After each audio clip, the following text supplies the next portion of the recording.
On farms, you tend to have higher bills. You've got lots of land, or even more importantly, you've got lots of usable roof space that you can use. How much is your roof making you at the moment? So we're here at a large farm just outside Coventry where we've done a 50 kilowatt system, a 3-phase EV charger, and we've put a nice outside battery box to keep the batteries insulated and some ventilation there for the inverter. Now we're going to go around and have a look. We've got a high usage farm here. They've got a ground source heat pump which has taken a lot of energy. We've got lots of buildings to feed. We're lucky to have loads of roof space here at the farm to utilise. Let's go have a look at the installation. So at the property, we have a ground source heat pump. That is the main use of energy here. We've got a large house, buildings, outbuildings. We've got lots of different buildings at the property. Now, they have a large electricity usage, but they're also on quite a high commercial tariff. So we've been able to help them with not only producing their own energy, but also bringing them down to a more competitive tariff that has a lower night rate and a higher day rate, so that we can really utilise the charging of the batteries to make up with the surplus of the excess energy that the solar panels is going to produce. Let's go have a look at the EV charger.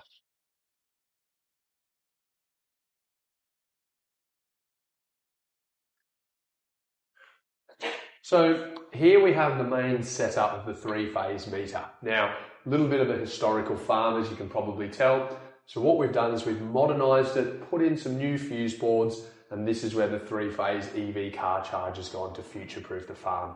Now, they don't have electric vehicles yet, but they're just about to get one for the farm. They're also looking at getting one just to run around town. So while we were doing the installation, it made sense to put one in, upgrade the fuses, and I'll show you it's quite a decent distance between here and where the actual panels are. So I'll be able to show you the way that we've got around that, and also where we put the inverters and battery. Now what we've done to mitigate the distance is we've actually converted the power from DC to AC near the source of the power.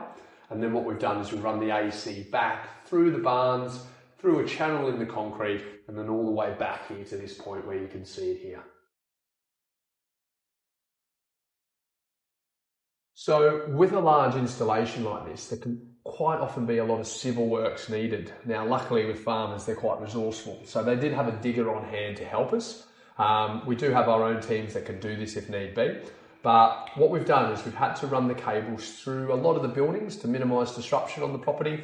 And there's a small channel that we've brought to where the main barn is, where the panels are. Let's go have a look.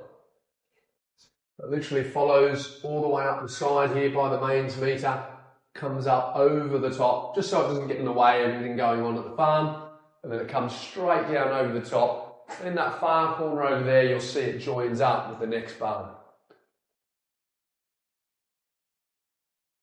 So outside here, we've run the cable just through this part here where we saw inside, and then we've run it back up through this barn. Same thing across here, just keeping it outside the area of the roller doors. So we've got all the cable that goes straight up and over here, all the way down. And then what we'll do is we'll get away from this shutter door here and we'll bring it down the outside pole here. So if you pop around and have a look at this side, you can see as the cables come down the wall here, we've put a duct in. So in that duct has got all the room for the cables. And what that's going to do is obviously it's going to go underneath the road here. This is the part that the farmers have helped us with. They've dug up the channel here and it's come all the way over here, straight back up to this part here. Now it goes straight back up there and it's going to go all the way over to the other side of the barn. And we're going to go over and have a look at where it ends up. The sun is setting on the Brown's high energy costs. Let's go have a look at where the inverter and the battery is located on the other side of this farmhouse. So down the far side here, you can see we've got the inverter and the battery location. You can see the power here that has literally been brought all the way up through the barn, straight back down to here, and you can see the power now that's going to go back up to the main barn where the solar is. But let's have a look at where we've stored the inverter and the battery. Now, a really common problem in our industry, we see it far too much where batteries are placed in an outside environment. Now, whilst easier to install, many EV car users will experience the same problem where the batteries don't like the cold. When the temperature drops around that 10-degree mark, the battery will start shutting down to protect the core. So when you need the energy most in the winter, you're not going to have the full access to the battery range. And when the temperatures get around freezing, the batteries are virtually useless. So how do we get around this at KMM Energy Solutions? What we do is we custom build specialized boxes to house both the batteries with insulation and the inverter with ventilation. It's not good for the inverter to get too hot and overheat. Likewise, it's not good for the battery to get too cold. So let's have a look at what we've put together.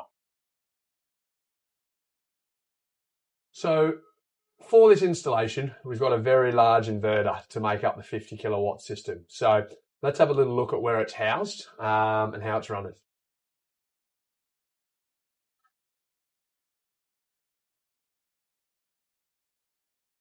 So it's approximately 4:30 p.m. Towards the end of November. The sun is definitely setting here, but we're still generating just under a kilowatts worth of power at the property.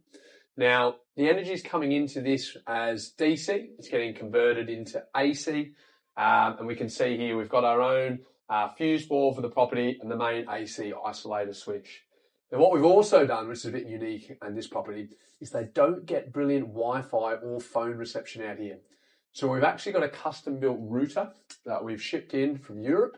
And what that's going to do is that's going to connect back to the mains meter, the mains router at the property, in order for them to be able to monitor the system. Because nowadays with the app, it's very clear to see what you're producing, what you're using at the property, what you're storing in the batteries, and how much is actually going back to the grid. Now, in a commercial property like this, the tariffs are a little bit different than the domestic market. So quite often there'll be a little bit higher unit rates. In particular in the day, there'll be a lot more day or night rates, and the standing charges tend to be a lot higher. Now, we recommend the higher standing charges to get those lower night rates. That's what we're really trying to target. At the property, we're going to have a night rate of around 15 to 16p, and then we're going to have an export rate with British Gas of 15p. So the reason that's very important is this 50 kilowatt system is going to produce a lot of energy over those summer months. And it's very, very important that we can match up that export to that critical import rate that they're going to need over the winter to power that ground source heat pump. So we've got quite a big battery at the property here. And what we've done is we've divided the annual kilowatts by the days of the year, 365. And then what we've got is an average rate of usage for the property. But knowing about how the ground source heat pump works is very important to understand that the difference is going to be much greater between the summer and winter at this farm. So we've seen the inverter. Now let's have a look at how the battery's housed. So here we've got a 20 kilowatt battery for the farm. Now, the reason we like these batteries is they're modular stacked. So what that means is this is the brain of the battery called a BMS. Now, what that does is that runs all the other slaves. So it's a little bit weird, but in the solar world, we have master batteries and slave batteries. So what that does, you can have up to 6 modular stacks with the BMS. So what we've done is because we don't have a full year of usage yet here at the property to understand exactly how it's going to work over the summer and winter months, we've put in the battery that's fit for purpose for now. It's very easy to retrofit a couple of extra modular stacks if need be. Now on the side here, really important, we've got Kingsman insulation, and this is going to be critical so that the battery doesn't get to below the temperature, and we've got an inbuilt heater built in the back as well, just to keep that ambient temperature up to not affect the performance of the batteries. Batteries like stable conditions. They don't like getting too hot, but in particular, they don't like getting too cold. So that's going to be pivotal for the customer to get the best return on investment. So with there being a number of barns at the property, why did we choose this barn? Now, the reason we chose that barn is it's a new barn. It's got a metal roof. It's not got fibre cement or asbestos. So you can install on some of these different types of roofs, but it's much better to go for a newer roof with better structural integrity so they can hold the weight of the panels. Even though we do workmanship warranties in all of our installations, obviously our idea is to create solutions, not more problems. So let's have a look at how we've got around it. So here we've got the power that comes up via the gutter, and it comes to this beam that we've put in here to transport the power from obviously that barn straight up the side to where the panels have gone. Now, unlike an in-roof system, you can't go underneath because there is no loft. But let's have a little look at underneath the roof to see why we've used this barn. So in this outbuilding, this barn, we've got plenty of metal beams going across, lots of support structures. So with it being a newer type building, you tend to get a lot more structural integrity. Got lots of skylights in this barn, and it's always best to avoid them. The farmer wanted to have that natural light coming in, so that's why we've built the system around it for his needs. So we've got different segments of the system, and that's broke up into different strings. And those strings are brought straight back down into the main duct, back to where the inverter and battery has gone, and then that's brought all the way back in AC, back to the mains meter, right near where the EV charge has been fitted. Now, this installation was completed in 3 days at the property by our expert installation team. Very minimal disruption, and the scaffolding was up for just over a week. And that was just to make sure that the system was working correctly. We've done all our remote diagnostic tests and obviously on-site tests to make sure it's a safe installation and it's achieving the required goals of the customer.